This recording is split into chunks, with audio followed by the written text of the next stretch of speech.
tev iemācīšu, kā iezīmēt kārtas. Tikai sākumā man pašam jāatrod tie iezīmējumi. Labi, agrāk es nebūtu pamanījis, bet tagad es redzu visu, jo jau pirms nedēļas man bija acu operācija Aiva klīnikā, un tagad es redzu 160%. Tagad 160%.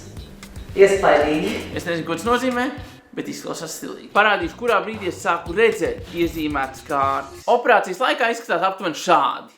Pēc 10 minūtēm, pēc stundas acis ļoti asro, bet jau var redzēt labāk. Un pēc 4 stundām redze jau ir izcila. Varbūt tu joprojām neredzi, jo ir jāzina, kur skatīt. Es tev iemācīju. Bicycle kārtīm augšā ir šāds aplīts. Ja tas ir divnieks, tad iezīmē pašu augšējo. Ja tas ir trīnieks, tad iezīmē nākošo. Un tā uz priekšu. Ja tas ir kalps, tad iezīmē divus, ja dāma, tad nākamu. Un, lai uzminētu simboliņu, tad ņemsim šo aplīti blakus. Pīķim ir viens stūris, tāpēc atzīmē pirmo. Sirdī ir 2 izliekumi, kreicam ir 3 izliekumi, kārvam 4 stūri. To arī atzīmējiet. Starp citu, kā tu sauc kāršu zīmītes? Un, ja tu joprojām neredz iezīmējumus, tad tev arī vajag acu korekciju.